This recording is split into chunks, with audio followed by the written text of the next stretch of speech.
السلام علیکم ورحمت الله وبرکاته.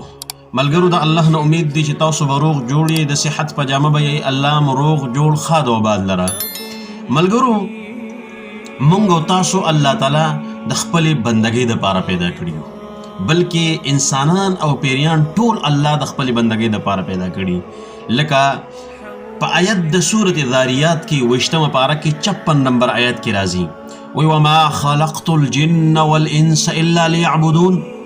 ما دا انسانان او پیریان ندی پیدا کړي مگر د څه دپاره؟ د خپل بندګۍ دپاره. نو زما استاد دنیا کې د پیدایش مقصد، دنیا ته زما استاد راتلو مقصد هغه د یو الله بندګي کول دی.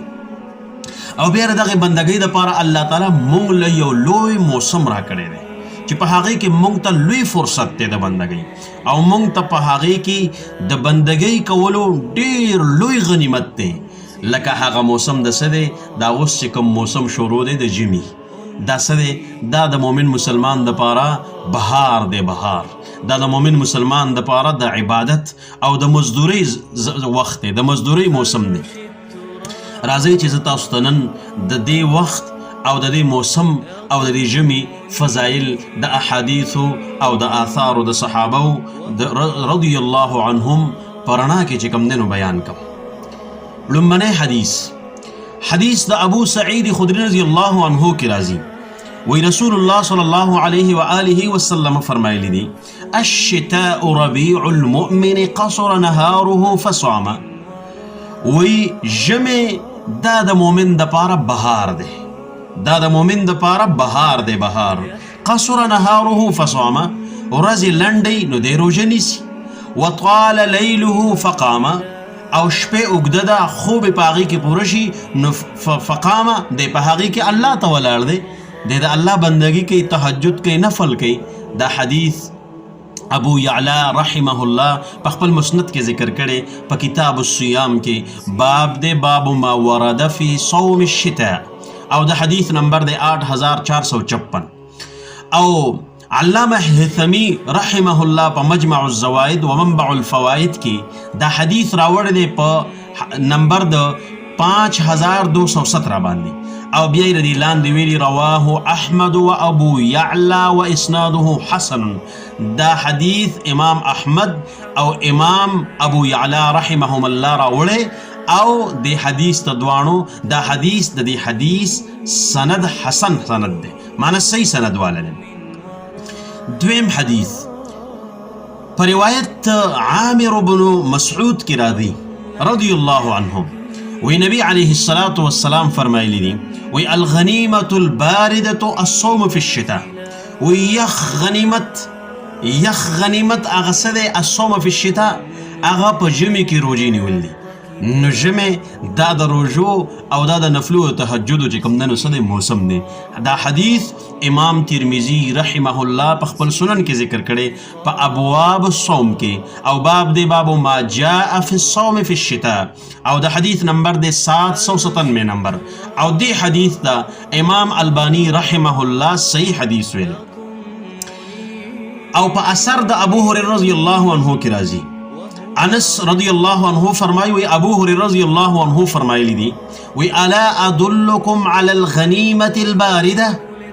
وی آیا زه تاسو له په یخ غنیمت باندې زیری نه در کوم، خبر نه در کوم، زه تاسو نه خبروم؟ قال انس رضی الله عنه فرمایي قلنا مونږ ورته وویل وما ذلک یا ابا هریره، هغه څه شی دی؟ هغه یخ غنیمت څه شی دی ای ابو هریره؟ قال نو هغه فرمایل الصوم فی الشتاء، هغه په ژمي کې روژې نیول دي. او دا روایت او دا اثر د ابو هریره رضی الله عنه امام بهقی رحمه الله په خپل کتاب السنن الکبرى کې ذکر کړي په کتاب الصیام کې. باب دی باب ما ورد فی صوم الشتاء، او د حدیث نمبر دی 8455.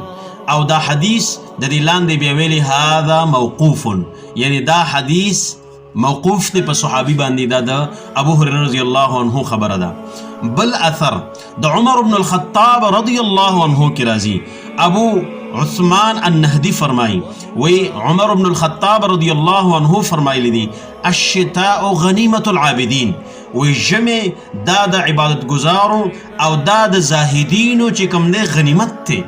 او دا روایت د عمر بن الخطاب رضی الله عنه ابو نعیم الاصبهانی رحمه الله په خپل کتاب حلیة الاولیاء و طبقات الاسفیاء کې ذکر کړي په کتاب المهاجرین من الصحابه کې. او باب د کلماته فی الزهد والورع ومن مفارید اقواله الدالة على حقائق احواله.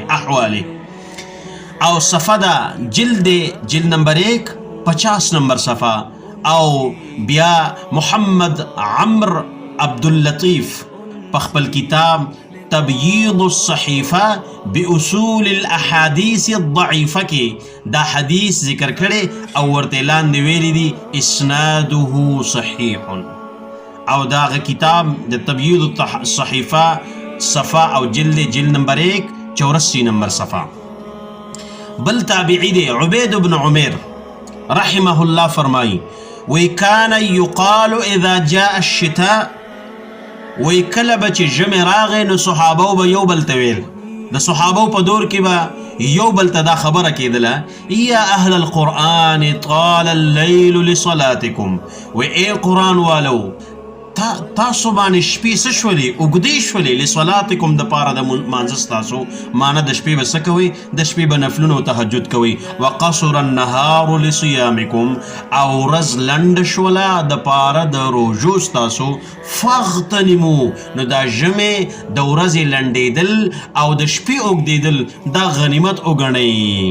او دا روایت په مصنف ابن ابي شيبه کې امام ابن ابي شيبه رحمه الله ذکر کړی دی په کتاب الزهد کې او باب دی کلام عبید ابن عمیر او د حدیث نمبر دی 34991 نمبر. او محمد عمرو عبداللطیف په تبییض الصحیفه باصول الاحادیث الضعیفه کې په جلد نمبر 1 79 نمبر صفحه کې وی اسناده صحیح. دا حدیث څه دی؟ دا حدیث صحیح حدیث دی.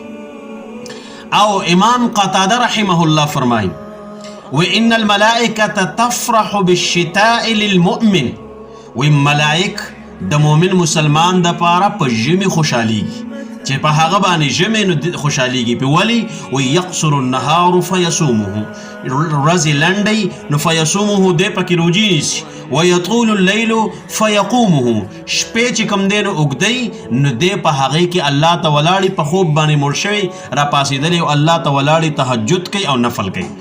دا روایت امام احمد ابن حنبل رحمه الله په خپل کتاب الزهد کې ذکر کړي او باب دی زهد عامر ابن عبد قیس رضی الله عنه او د حدیث روایت نمبر دی 1251. نو راځئ چې دا ژمې دا غنیمت وګڼو، دا موقع زمونږ د لاسونه چې کوم دی لاړه نشي چې د شپې الله ته ولاړ یو، د ورځې که ټول ژمې روجې نشو نیولی نو کم از کم چې نیمې ونیسو، که نیم نشو نیولی نو چې یو میاشت خو پکې ونیسو، که یو میاشت نشو نیولی نو یو هفته خو پکې ونیسو. راځئ چې دا موقع زمونږ او ستاسو د لاس نه ونځي، راځئ چې په دې باندې عمل وکړو. والسلام ورحمة الله وبرکاته.